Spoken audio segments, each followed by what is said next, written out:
Last episode में आपने देखा कि माला देवी के घर में पूजा संपन्न हो जाती है और पूजा के दौरान ही मंजुलिका बड़ी चालाकी से नाटक करके भानुमति के पैरों की मिट्टी लेने में कामयाब हो जाती है।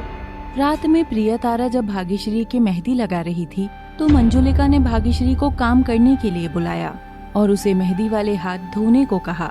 जब प्रियतारा को ये बात पता लगी तो उसने गुस्से में आकर कांच का गिलास फेंक दिया। कांच टूटने की आवाज सुनकर घर के सभी लोग वहाँ आ जाते हैं। भाग्यश्री, मैंने इतनी मेहनत करके मेहंदी लगाई और तुमने हाथ धो लिए। तुम बहुत गंदी हो। अरे प्रियतारा, इतना गुस्सा नहीं करते बेटा। देखिए ना मौसा जी, मैं 2 घंटे से मेहंदी लगा रही हूँ और इसने हाथ धो लिए। लेकिन प्रियतारा, मुझे तुमसे बात नहीं करनी, तुम बहुत गंदी हो। क्यों रे भाग्यश्री, मेरी बेटी ने इतनी मेहनत की तो तुमने हाथ क्यों धोए? अक्ल नहीं है तुझमें? मासी माँ, आपने जुबान मत लड़ा आप सामने सामने। मासी माँ, आपने ही तो बुलाया था भाग्यश्री को नीचे। जितेंद्र, चुप करो। क्यों? मैं क्यों चुप करूं? आप तो हर बार मासी माँ का ही पक्ष लेते हो। आपकी बहन जो है ये। बोलो भाग्यश्री, तुम बताओ, मासी माँ ने तुम्हें क्यों बुलाया था? बोलो बेटा। मासी माँ को मैंने बोला भी था कि मेरे हाथ में मेहंदी लगी है, लेकिन इन्होंने बोला कि बर्तन धोने हैं, हाथ धोकर आ, इसलिए मैं हाथ धोने चली गई। देखा, मैंने कहा था ना। प्रियतारा, तुम यूं ही भाग्यश्री पर गुस्सा कर रही थी। मासी माँ ने हाथ धुलवाए इसके। क्यों मंजुलिका जी, ये क्या कह रहे हैं बच्चे? तुम कभी नहीं सुधरोगे। अरे जीजा जी, मैंने तो भाग्यश्री के हाथ देखे ही नहीं थे। मेरा ध्यान तो काम में था। मुझे लगा अभी मेहंदी लगानी शुरू की है। मुझे पता होता कि प्रियतारा ने मेहनत की है तो मैं कभी ना बोलती। मम्मी तो है ही ऐसी, जब देखो काम बिगाड़ती रहती हैं।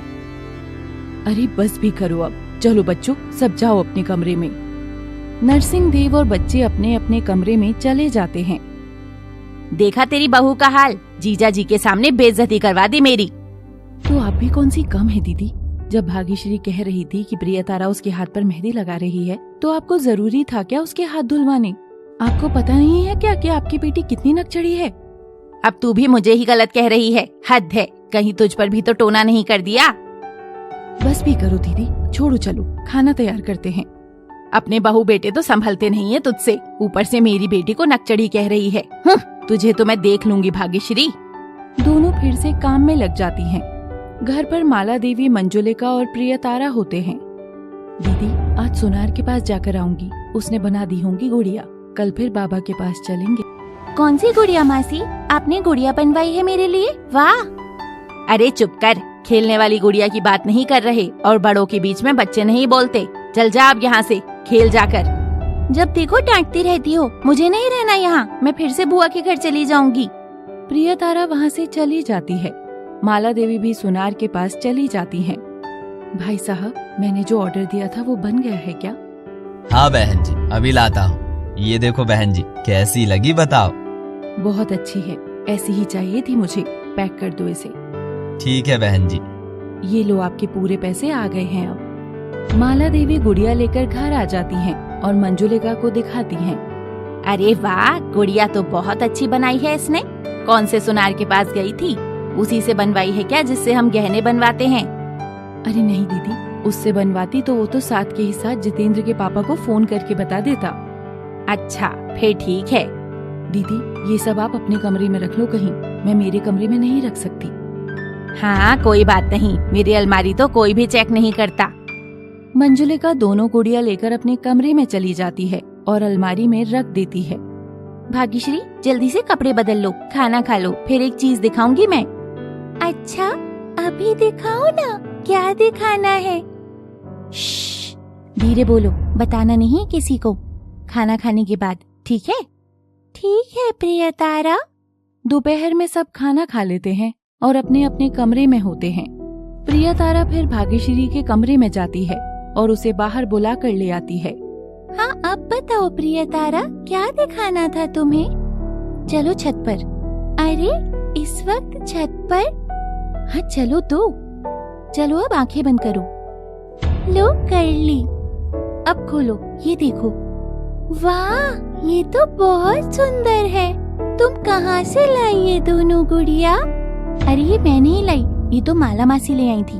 दोपहर में मैंने मम्मी और मासी को बात करते हुए सुन लिया था, तब मुझे पता लगा कि वो हमारे लिए गुड़िया लेकर आएंगी, एक तुम्हारी और एक मेरी।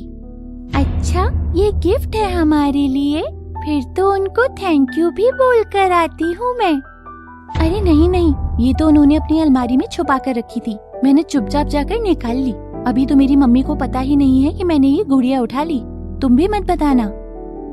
अच्छा, पर ऐसे अलमारी से सामान उठाना गलत बात है ना? हम खेलकर वापस रख देंगे और ये तो हमारे लिए ही है। अच्छा चल, मैं मम्मी को बता दूंगी कि मैं गुड़िया से खेली थी। हाँ ये ठीक है, कितनी सुंदर गुड़िया है ना, बिल्कुल सोने चांदी की लग रही है। हाँ, मैंने भी कभी नहीं देखी ऐसी गुड़िया। दोनों वहीं छत पर बैठकर गुड़िया से खेलती रहती हैं और शाम हो जाती। माला, ये प्रिया तारा और भाग्यश्री कहाँ हैं? दिखाई ही नहीं दे रही आज। कहीं होंगी अपने कमरे में या छत पर। कमरे में तो नहीं है, मैंने जितेंद्र से पूछा था। भाग्यश्री, ओ भाग्यश्री, प्रिया तारा, कहाँ हो तुम दोनों? प्रिया तारा, चलो अब देखो अंधेरा हो रहा है, मासी माँ आवाजें लगा रही हैं, नहीं तो वो छत पर आ जाएंगी। हाँ चलो। अरे गुड़िया तो ले लो। नहीं, ये मैं बाद में ले जाऊंगी, अभी चलते हैं। दोनों जल्दी नीचे चली जाती हैं। अरे मैं तुम दोनों को कब से ढूंढ रही थी, छत पर क्या कर रही थी? खेल रहे थे हम दोनों छत पर। अरे ऐसा कौन सा खेल है जो छत पर खेलते हैं, अंधेरा होने को आया है। मासी माँ, हम दोनों डांस कर रहे थे।